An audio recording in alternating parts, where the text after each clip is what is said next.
YouTube channel gate-well education. Hope you good and healthy. दोस्तों आज हम बिग लेसन प्लान नंबर 18 देखेंगे जिसका प्रकरण है घर्षण बल। दोस्तों इससे पहले मैंने साइंस और मैथ के 10 microgram big lesson plan discuss किया है और इसके साथ ही 2019 का first paper BEd final year और 2020 के बीएड फाइनल ईयर के सारे पेपर डिस्कस किए हैं जिन्हें आप मेरी प्लेलिस्ट में जाकर देख सकते हैं। तो चलिए दोस्तों आज का वीडियो स्टार्ट करते हैं। सबसे पहले हम डालेंगे डेट, फिर क्लास 7, फिर प्रशिक्षण विद्यालय का नाम, फिर विषय विज्ञान, फिर उप विषय भौतिक विज्ञान, फिर प्रकरण घर्षण बल, फिर कलांश फर्स्ट, फिर अवधि 35 मिनट, फिर सामान्य उपदेश। सामान्य उपदेश में 4 पॉइंट रहते हैं जिसमें पहला पॉइंट होगा विद्यार्थियों में वैज्ञानिक दृष्टिकोण का विकास करना, दूसरा विद्यार्थियों की तर्क शक्ति, विचार शक्ति तथा मानसिक शक्ति का विकास करना तथा विद्यार्थियों में विज्ञान के प्रति रुचि उत्पन्न करना, चौथा विद्यार्थियों में दैनिक जीवन में विज्ञान की उपयोगिता का ज्ञान कराना, फिर विशिष्ट उपदेश। विशिष्ट उपदेश में पहला ज्ञान जिसमें विद्यार्थी घर्षण प्रकरण का प्रत्यय स्मरण कर सकेंगे, दूसरा विद्यार्थी घर्षण विषय का प्रत्यय विज्ञान कर सकेंगे, फिर दूसरा अवबोध जिसमें विद्यार्थी घर्षण प्रकरण की व्याख्या कर सकेंगे, दूसरा विद्यार्थी घर्षण विषय संबंधी उदाहरण दे सकेंगे, तीसरा अनुप्रयोग में विद्यार्थी घर्षण विषय की परिकल्पना का निर्माण कर सकेंगे। दूसरा पॉइंट तीसरे उसका शिक्षण बिंदु का कि विद्यार्थी घर्षण का प्रदर्शन कर विभिन्न समस्याओं का समाधान कर सकेंगे, चौथा कौशल जिसमें विद्यार्थी घर्षण का आरेखन कर सकेंगे, दूसरा विद्यार्थी घर्षण के चाल का चित्रांकन कर सकेंगे, पांचवा अभिरुचि जिसमें विद्यार्थी घर्षण में रुचि ला सकेंगे, दूसरा विद्यार्थी घर्षण विषय का अतिरिक्त अध्ययन कर सकेंगे, छठा अभिवृत्ति जिसमें विद्यार्थी घर्षण के अध्ययन में वैज्ञानिक दृष्टिकोण ला सकेंगे, दूसरा पॉइंट विद्यार्थी घर्षण प्रकरण का एकाग्रता से अध्ययन कर सकेंगे, सहायक शिक्षण सामग्री जिसमें पहला चार्ट, दूसरा लपेट श्यामपट्ट व संकेतक, तीसरा अन्य कक्षा उपयोगी सामग्री, फिर पूर्व ज्ञान जिसमें विद्यार्थी घर्षण से संबंधित सामान्य जानकारी रखते हैं। अब प्रस्तावना में सबसे पहले आता है शिक्षण अधिगम प्रक्रिया, फिर विधि प्रविधि व सहायक सामग्री, फिर श्यामपट्ट कार्य। शिक्षण अधिगम प्रक्रिया के अंतर्गत 2 पॉइंट आते हैं जिसमें पहला है छात्र अध्यापक क्रियाएं, दूसरा पॉइंट है विद्यार्थी क्रियाएं। अगर लड़कियां होंगी तो छात्र अध्यापक लिखेंगे, अगर लड़के होंगे तो छात्र अध्यापक क्रियाएं लिखेंगे। तो पहला क्वेश्चन आता है कि यात्रा करने के लिए हम किन वाहनों का प्रयोग करते हैं, तो स्कूटर, बस, कार, रेलगाड़ी, साइकिल आदि। फिर विधि प्रविधि में प्रश्नोत्तर प्रविधि, श्यामपट्ट कार्य में बस और कार। दूसरा, जब चलते वाहन के सामने कोई वस्तु आ जाती है तो क्या करते हैं, तो यहाँ पे विद्यार्थी क्रियाएं होगा, चलते वाहन में ब्रेक का प्रयोग करते हैं। फिर आता है सहायक सामग्री, इसमें प्रश्नोत्तर प्रविधि होगा और श्यामपट्ट कार्य में होगा ब्रेक का यूज करते हैं। फिर तीसरा, ब्रेक का प्रयोग करने पर गाड़ी किस कारण रुक जाती है, तो विद्यार्थी क्रियाएं होगा, घर्षण बल लगने के कारण, विधि होगी प्रश्नोत्तर प्रविधि और श्यामपट्ट कार्य होगा घर्षण बल। फिर चौथा, घर्षण बल से आप क्या समझते हैं, तो विद्यार्थी होगा अस्पष्ट उत्तर और विधि होगी प्रश्नोत्तर प्रविधि।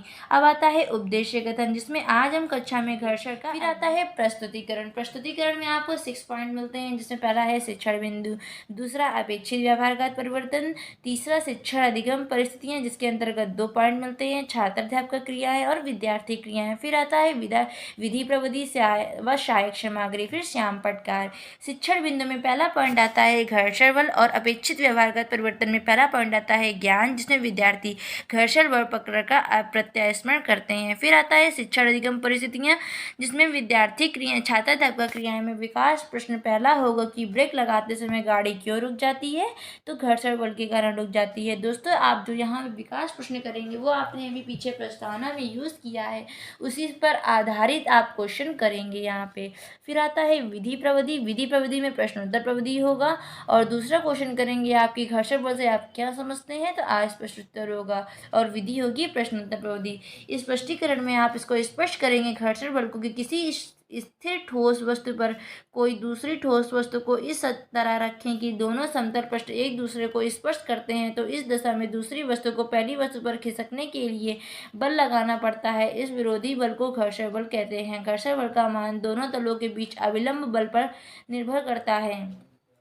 विद्यार्थी ध्यानपूर्वक सुनते हैं एवं समझते हैं। यहाँ पर स्पष्टीकरण प्रविधि होगा और उदाहरण प्रविधि होगा। श्यामपट्ट में घर्षण बल और आप इसको एक तरह से पहिया बना के फिर उसमें ब्रेक या घर्षण बल लगा के या फिर आप क्लास में उपस्थित मेज बेंच को आप घर्षण बल या बल देकर आप उसमें ब्रेक लगा के दिखा सकते हैं।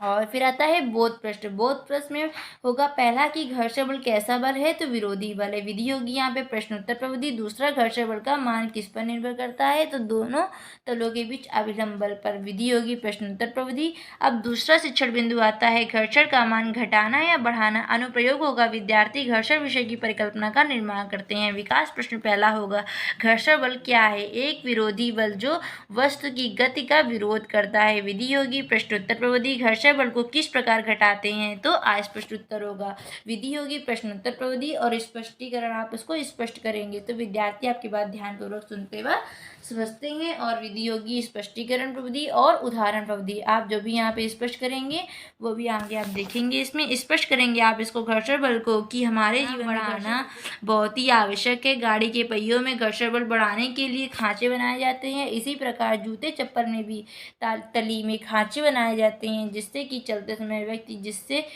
फिसले नहीं और पहिए घर्षण को कम करते हैं। बोध प्रश्न पहला होगा घर्षण बढ़ाने के दो उदाहरण बताइए, जिसमें पहला होगा पहियों तथा जूतों का खुरदरा होना। विधि होगी प्रश्नोत्तर प्रविधि। और पहला होगा पहिए एवं घर्षण बल क्या करते हैं, तो उसको कम करते हैं। प्रश्नोत्तर प्रविधि होगा यहाँ पे। और श्यामपट्ट कार में घटाने के लिए खांचे बनाए जाते हैं जूते चप्पलों पर। आप इस तरह से इसको श्यामपट्ट कार में लिख सकते हैं। शिक्षण बिंदु में घर्षण की लाभ व हानि बताइए, तो अपेक्षित व्यवहारगत परिवर्तन होगा अभिरुचि, जिसमें विद्यार्थी घर्षण प्रक्रम में रुचि लाते हैं। विकास प्रश्न पहला होगा कि घर्षण बल कब काम करता है, दो वस्तुओं के संपर्क में आने पर। विधि होगी प्रश्नोत्तर प्रविधि। फिर दूसरा होगा कि घर्षण बल में होने वाली लाभ व हानि बताइए, तो अस्पष्ट उत्तर होगा। विधि होगी प्रश्नोत्तर प्रविधि। और स्पष्टीकरण में पहला लाभ होगा कि घर्षण बल पृथ्वी की सतह पर चलने में सहायता करता है। दूसरा, कागज या श्यामपट्ट पर लिखना। तीसरा, घर्षण के कारण गाड़ियां सड़क पर चल पाती हैं। फिर हानि में पहला होगा घर्षण के कारण मशीनों के गतिमान भाग घिस जाते हैं, पहिए का जल्दी घिस जाना। तीसरा, गति करती वस्तु की ऊर्जा काफी मात्रा में व्यर्थ हो जाती है। फिर विद्यार्थी ध्यानपूर्वक सुनते एवं समझते हैं। यहाँ पर स्पष्टीकरण प्रविधि होगा और उदाहरण प्रविधि होगा।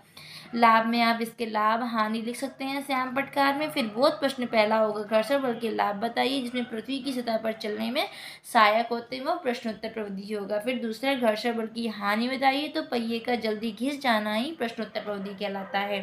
अब इसके आगे श्यामपट्ट सारांश। श्यामपट्ट सारांश पहला होता है डेट, फिर विषय, क्लास, उपविषय, प्रकरण, कालांश, अवधि। फिर आपने जो भी अभी इसको डिस्क्राइब किया है कि एक दूसरे में घर्षण बल में और पहियों पर लगने पर, तो आप इसको यहाँ पे लिख देंगे। फिर मूल्यांकन कार्य आता है। मूल्यांकन कार्य के अंतर्गत आता है कक्षा कार्य। कक्षा कार्य में आप 2 से 3 क्वेश्चन देंगे, जिसमें पहला क्वेश्चन आप कर सकते हैं कि घर्षण बल से आप क्या समझते हैं, और दूसरा, घर्षण बल का मान किस प्रकार घटाते बढ़ाते हैं। फिर तीसरा, घर्षण बल की लाभ हानि बताइए। फिर निरीक्षण कार्य। निरीक्षण कार्य में आता है कि छात्राध्यापक विद्यार्थियों को श्यामपट्ट सारांश उतारने का निर्देश देकर स्वयं कक्षा का निरीक्षण करती हैं। फिर आता है गृह कार्य, जिसमें गाड़ी के पहिए व जूते चप्पल में घर्षण बल कैसे काम करता है। दूसरा, ब्रेक लगाने पर गाड़ी क्यों रुक जाती है।